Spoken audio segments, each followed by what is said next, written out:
reality, captured in user-friendly symbols and processed for understanding.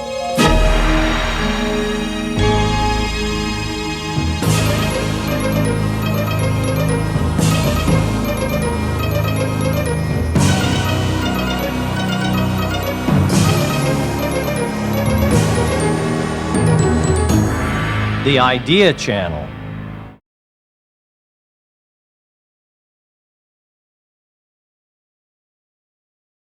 Let's continue with the discussion of some of your early students. You mentioned Mrs. Lutz, Vera Lutz.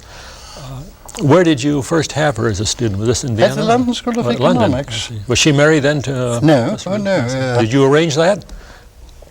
Yes. Almost. I sent her to study in Freiburg. And Lutz was still in Freiburg. And she came back bringing Lutz to London. And after a while they married. This was a Swiss Freiburg? Or No, Freiburg where I am now, Freiburg in Breisgau. Lutz himself was a pupil of Eucken in Freiburg. And at that time, which was already after the Nazi, Freiburg was the only German university which still had a fairly independent and active intellectual life. So when for her purpose she was doing the thesis on the development of central banking and particularly the free banking discussion in the middle of the 19th century, so I sent her to Freiburg to become familiar with the German literature, and there she met Lutz and induced Lutz to come to London in turn, and ultimately they married. My recollection is that they were an attractive couple, and when I got to know them, which was maybe about 10 years ago, but I suspect that when she was young, she might have been a pretty good-looking woman. She was a very good-looking woman, and extremely intelligent, but she wasn't really very female. He had too much of a male intelligence. Well, our chauvinism comes out. Let's go to a male student. You mentioned earlier about Skatowski. Did he just show up in one of your classes, or? Oh no! In that case, his father brought him to me from Budapest. When you were in Vienna with this? No, I was already in London. He brought him to London, and wanted somebody who's familiar with Central European conditions. So he came to me and brought a young boy. Will you look after him a little while he's a student, the first time in a foreign country? And then we got on very well together. I believe he did his thesis under Robbins, but when you ask about my pupils during this English period, in most instances I want to know whether it was really formally Robbins or mine. We had a common seminar, and it was pure chance which of us undertook to supervise the thesis. So in most instances I wouldn't know was he formally Robbins or my pupil. It was really joint seminar and joint arrangements. How did you run the joint seminar? Did you assign topics to students, or did you and Robbins pick a topic and discuss it? Or? There was always a main topic for the whole year, which I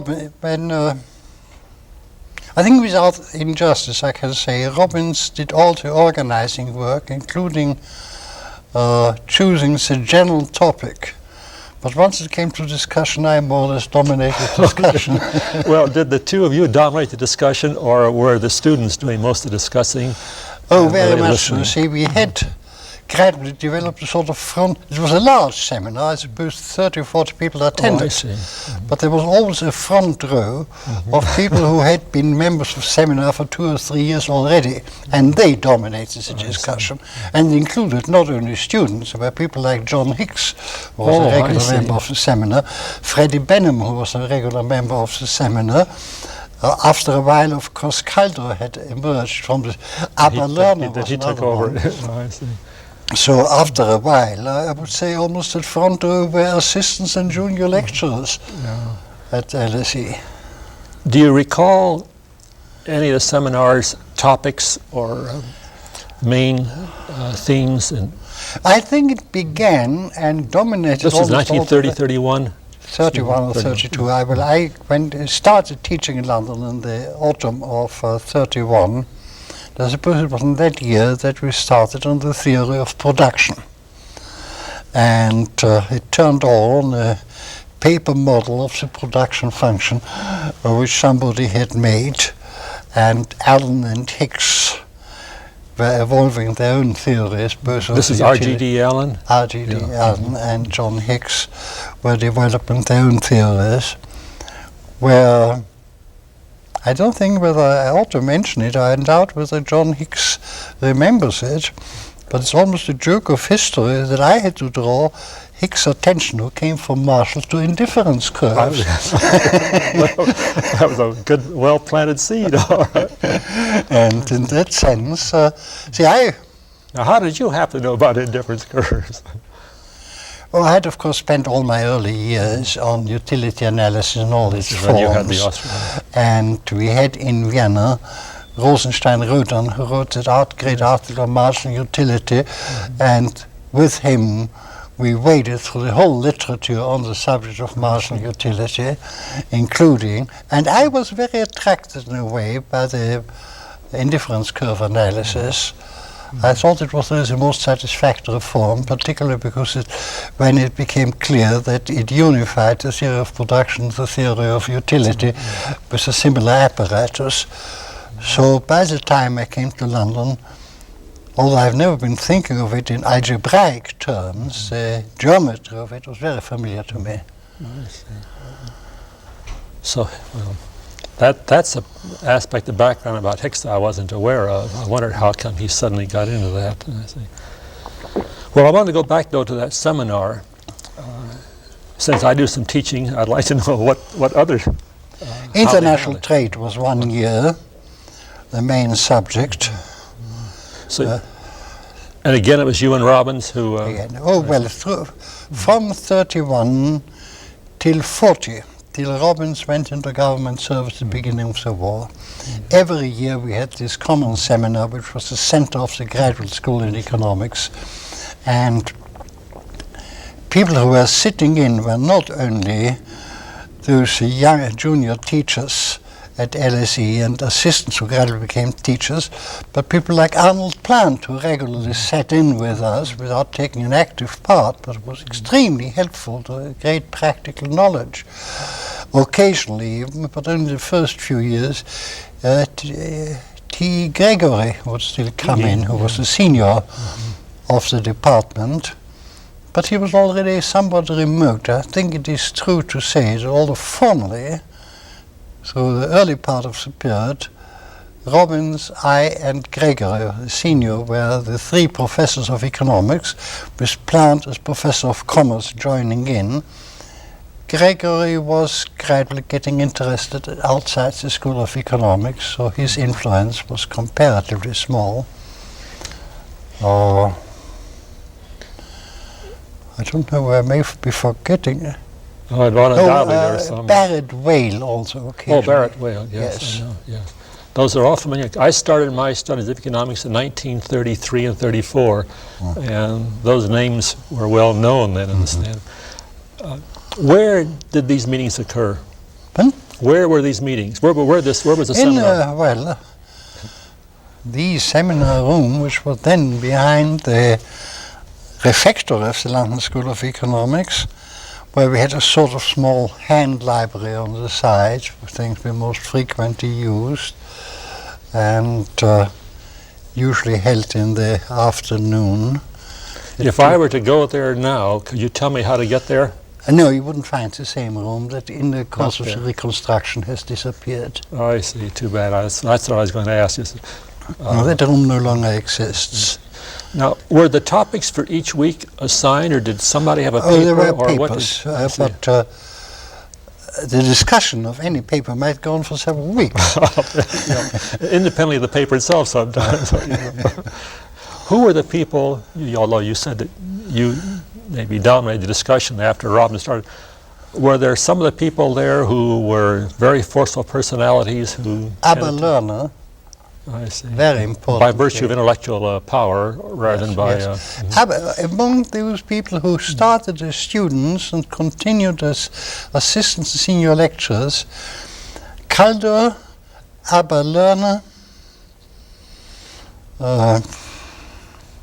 because for a time even Hicks took position almost of a junior lecturer and then rose gradually to a dominating personality. There were 2 or 3 others whom I've lost sight of.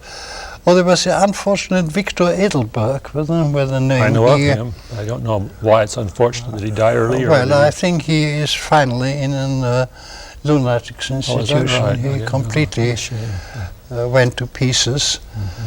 And a man called Araki, whom I've completely, not a Japanese, Araki is also a Japanese name.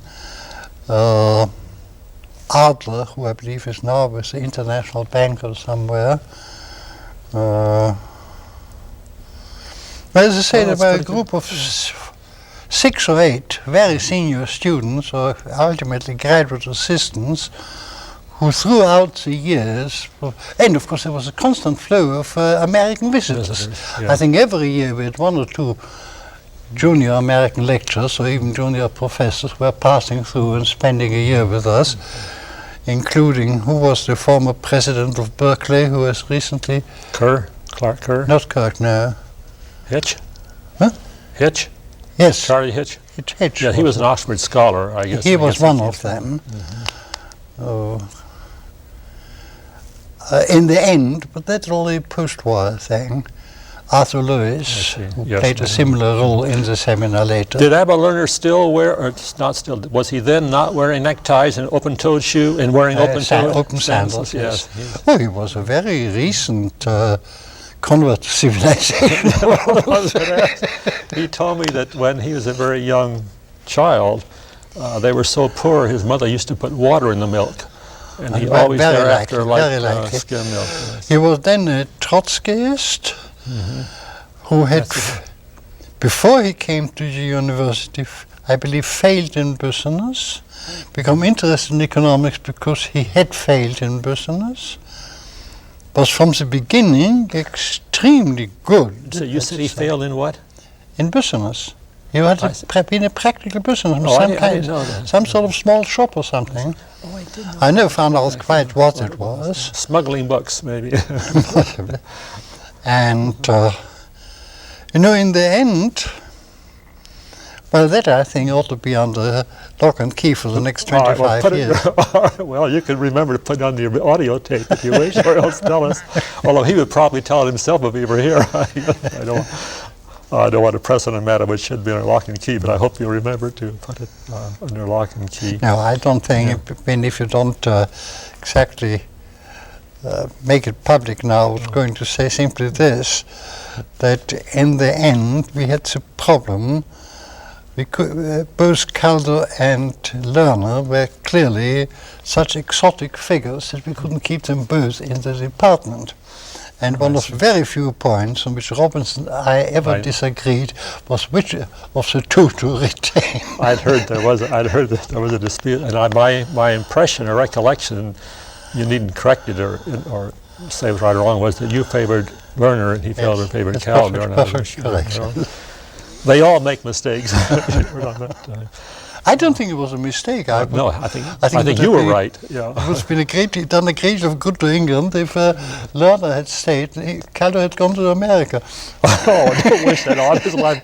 Lerner's become a very good friend of mine. In fact, his book, Economics of Control, was the first book I read after the war, about 1945, when I was in Texas then in the Air Force, and I had a chance to go to a library. I pulled off the shelf Lerner's Economics of Control, just saw this book. How it got there, I don't know. It was in Fort Worth, Texas. And I also pulled off the shelf later an article by the economist at Princeton who was writing an attack on marginalism. I forgot who it was. It's just the one I've forgotten his name because it was a terrible article. And I read it and I was so distressed. I said, what's this? What's happening economics in the year that I went away? And then I read Lerner's book. And it was a very influential book. Oh, very understanding. I still think it's a very good book. It is mistaken on some points, but yes, it's very good. Oh, another person who was for a time a member of seminar, it's obvious why I remember it after Lerner, was Oscar Lange. Yes, he was one of my teachers, but was he? Yeah, he was here at Stanford, and came every afternoon, once a week, and gave a course in mathematical economics. which we learned the standard mathematics, but no economics as such. We just learned how to formulate the models, and then we would walk from the campus to the what was in the railway station, and he'd tell me some things about socialism, why socialism is a good thing, and somehow it never quite took. Fortunately, I guess I should say. In those seminars, did you go to a Blackboard very much, and are you a Blackboard user? Not I personally. Occasionally for for a diagram, but Blackboard was used much by people like Hicks and Allen. I was going to, which ones dash the board right away? Somehow I've never seen you at a Blackboard. I wondered what you'd be like, whether you use it a lot. I cannot work without a Blackboard, just to make marks if nothing else. Were you always white-haired? Of course not. But oh no. Were you very dark-haired, or light, or blonde? Or? It was a darkish brown, and I think I retained it into my late 50s. I see. And how did you have it? Was it always parted on the side? Parted. It was just a little fuller than it is now. never a severe problem for you. You never wore it in wild manners to annoy your parents. Like that. Oh, I did once. You see, I now use as a very effective opening with American students the phrase, 50 years ago when I first grew a beard in protest against American civilization.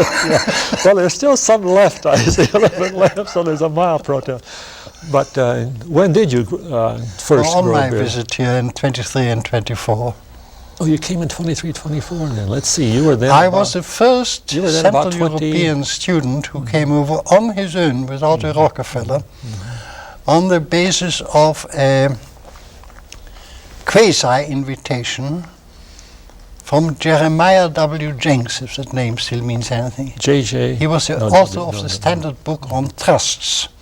And at New York University, president of Alexander Hamilton Institute, and he came to Vienna in 22 when I met him and explained to him that I was anxious to go to America to improve my knowledge of economics. And he assured me, yes, I'm going to write a book about Central Europe, so if you come over next fall, I can employ you for a time as a research assistant. Now, that was immediately after the end of the inflation in Austria, so to collect enough money even to pay my fare was quite a problem. And I saved even the money on the cable announcing that I would arrive, with the result that when I arrived in New York, I found that Professor Jenks was on holiday and left instructions not to be communicated with.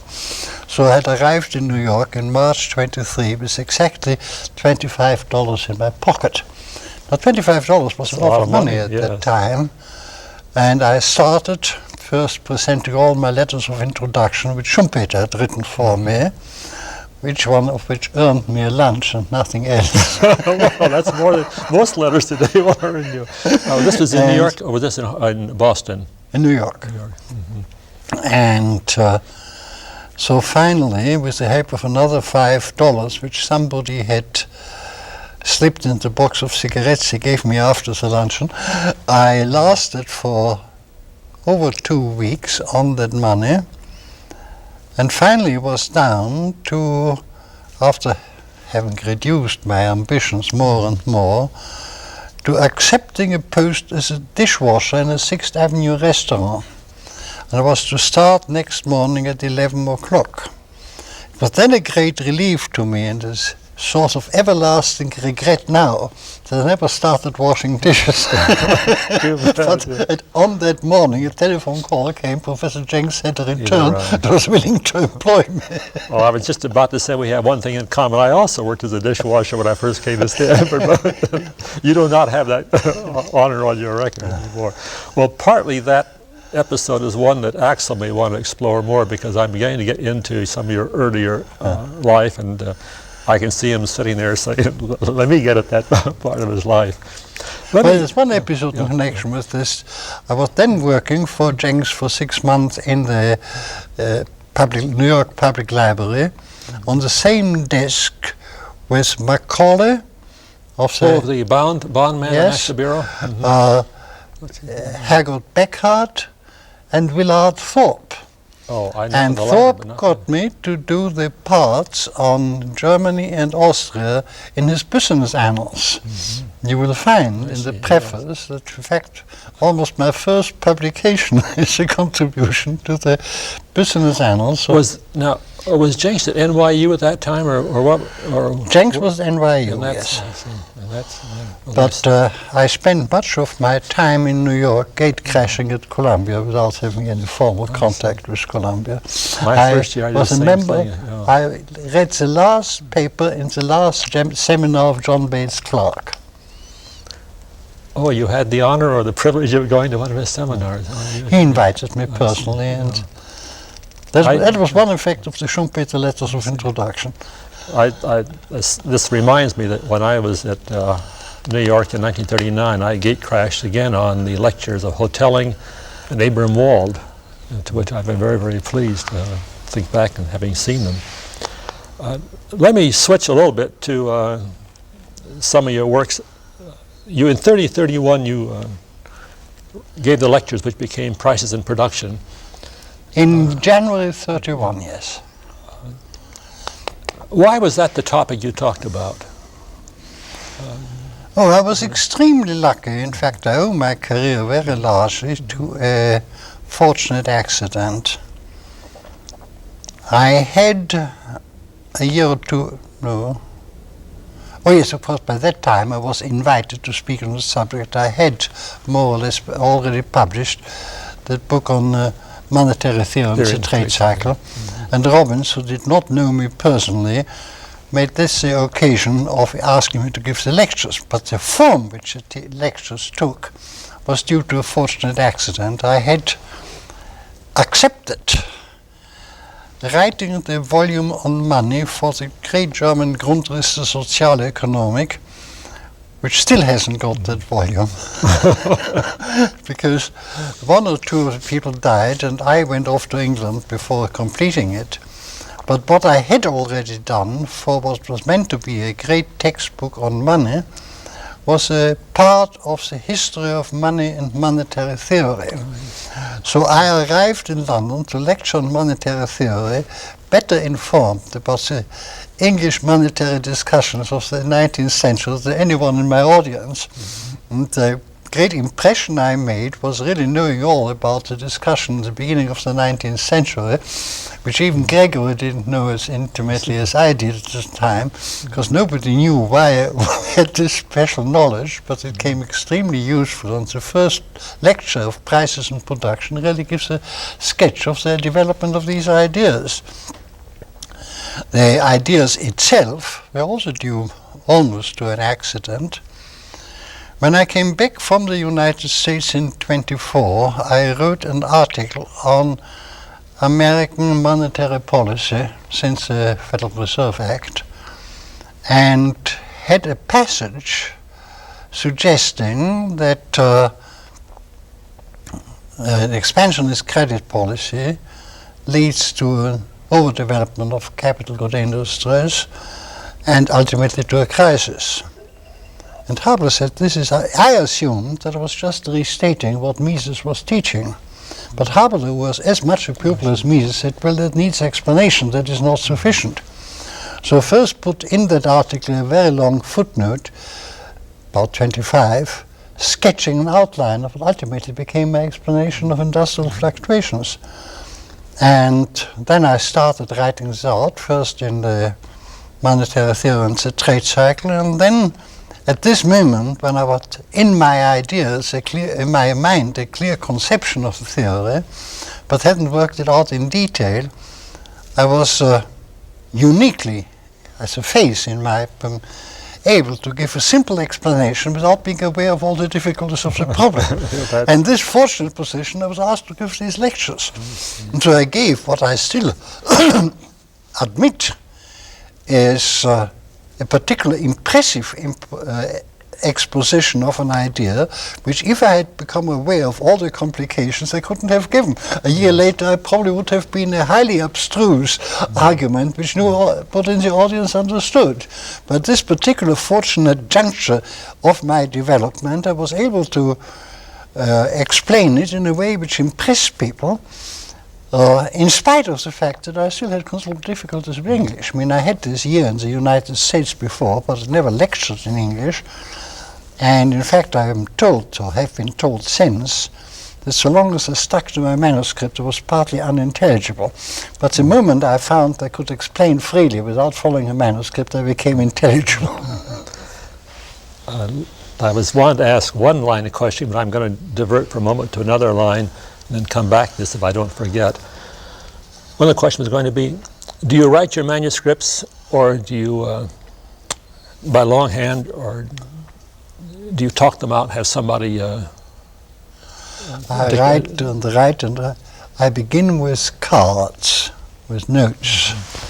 And they always carry this sort of thing with me. That's a little 5x8 card. And and all my ideas first put down in this form. Then I still write it out in longhand from these cards the first time, and that is the longest process. Then I still go on myself, typing it out in what I suppose is a clean manuscript. You type it yourself? Yes. And then starts the problem of correcting, giving it to a typist, correcting it again.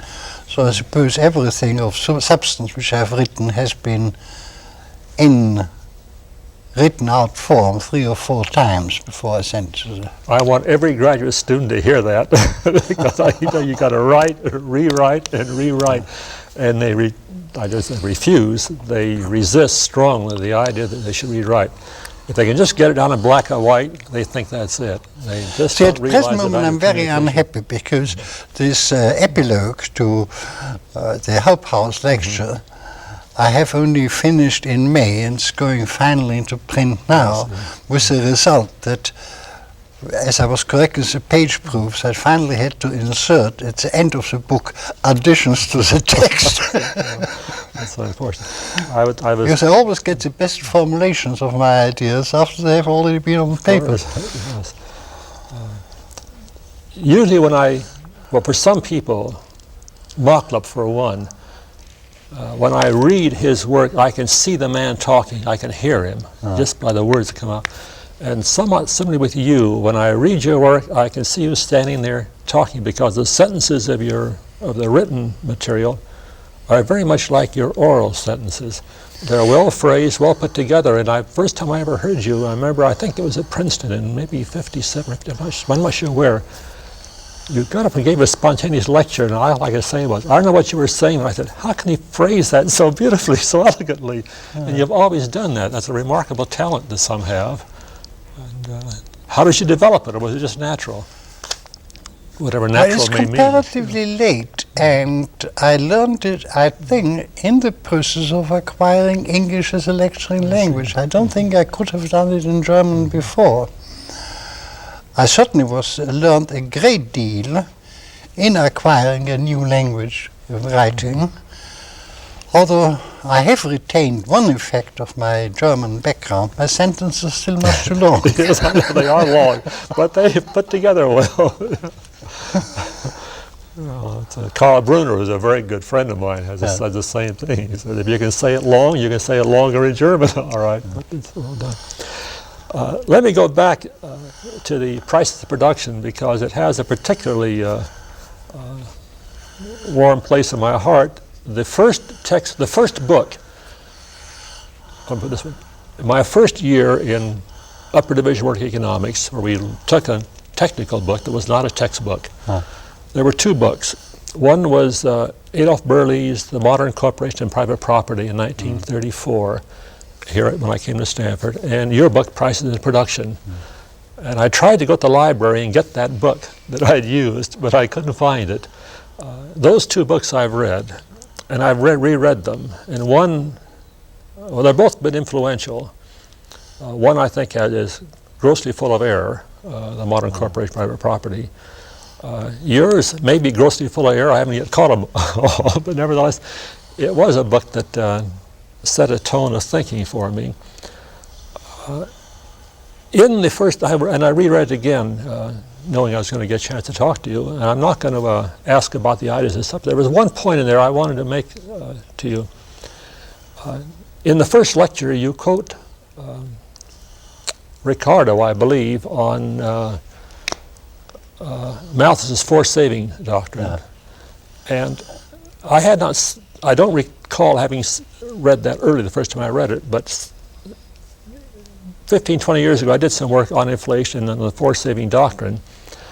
And I was impressed when I read that particular quote that you had there, because it contains, I think, the correct and the incorrect implications of that doctrine. And then I began to look at the rest of your work to see whether you rested upon the correct or the incorrect doctrine.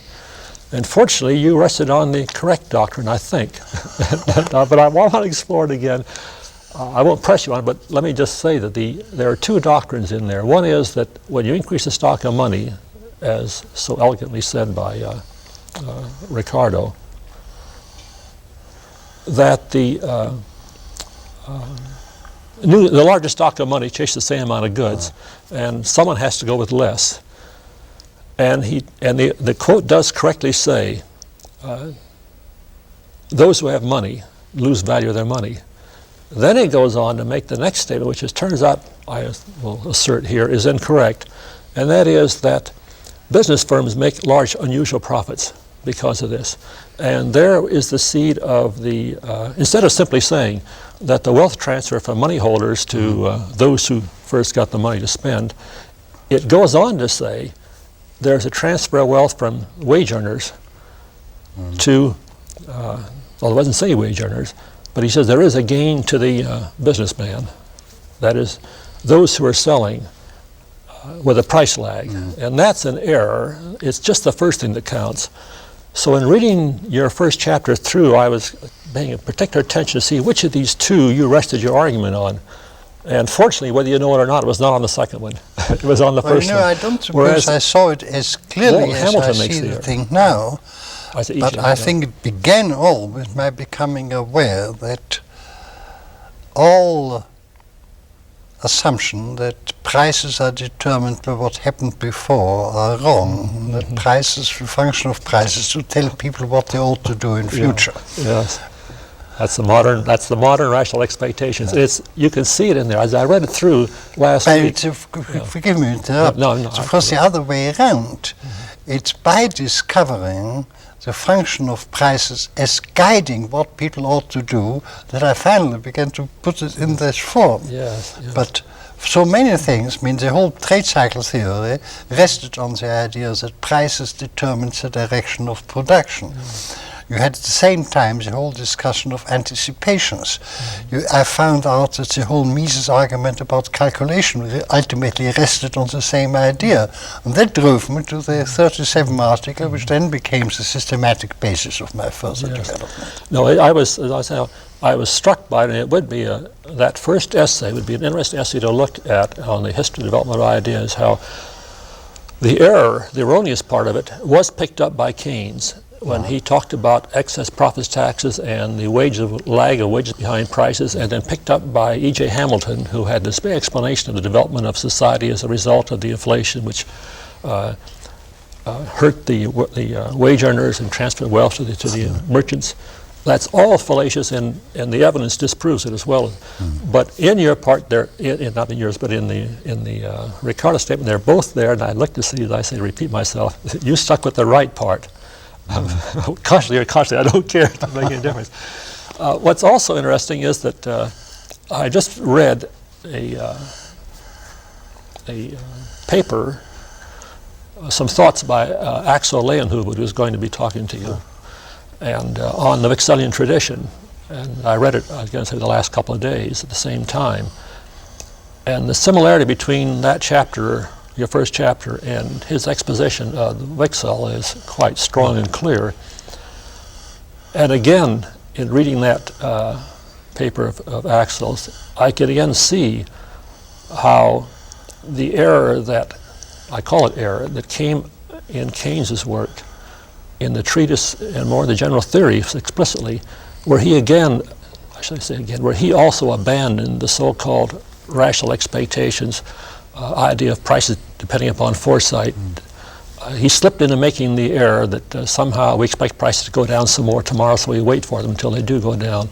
An error which today is now becoming the basis, the denial, which is the basis for the very recent work on rational expectations. But I do remember in my earlier work here at Stanford with Holbert Working, who kept telling me, all prices reflect future anticipations, that when we got to Keynes' book on the general theory, Ed Shaw, who was then here professor at Stanford, gave a course in which I and 2 others took the course from him, and he just tore that general theory apart for the errors it made in economics, one of which was this one about expectations. Well, that's a long digression. I'm going to go back and say that in that first chapter there are these 2 points, and I'm just curious to know whether or not you look back yourself at what you'd written to see if you were constantly aware of having gone down the right path rather than the other path, which led to the kind of error that was in the general theory. I'm almost inclined to give the famous answer which Pigou once gave to an inquiring American professor. I'm not in the habit of reading my own books. Yeah. It's a very good trait, I think, yes. But it's a good emphasis. I put this in here, not so much to tell you, but since this is a oral history, and I hope that in maybe 10, 20 years in the future that parts which were made available to other graduate students, that they will give some heed to what I've said in looking back and trying to evaluate the role of your work in the development of Now, one economics. point which deserves mention in this connection is Keynes knew appallingly little about 19th century economics and about 19th century history. He hated the 19th century for aesthetic reasons. I mean, while he was a great expert on Elizabethan history, he just disliked the 19th century so much that beyond Marshall and just a little John Stuart Mill and Ricardo, he knew nothing of the literature and very little about the history of the period. What a shame, what a shame. I can't resist the remark that I read, I think, all of Keynes's work, and the one that I regard as superbly good was the Tract on Monetary Reform, where he does not make the errors he made later on, as mentioned. But that reminds me of another thing. My first, it sounds almost ludicrous today, that shouldn't have been generally known, but while I was working in America in 23 and 24, my first essay on monetary theory, which I never published because Keynes' book came out, was the one you mentioned, the Tract on Monetary Reform, that I had taken great pains to demonstrate what I thought the new argument that you couldn't at the same time have a stable price level and stable exchange rates, which was a completely new idea, but Keynes puts it that way, and so there's no point in publishing my article. Well, that's the way it goes about that. In the Price and Production, on page 29 of the second edition, I ran across a sentence I don't remember you having made at that time, but you made a prediction about the future, which turned out to be wrong, unfortunately.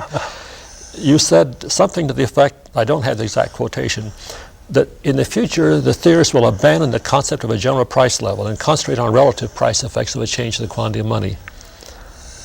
It was a wish.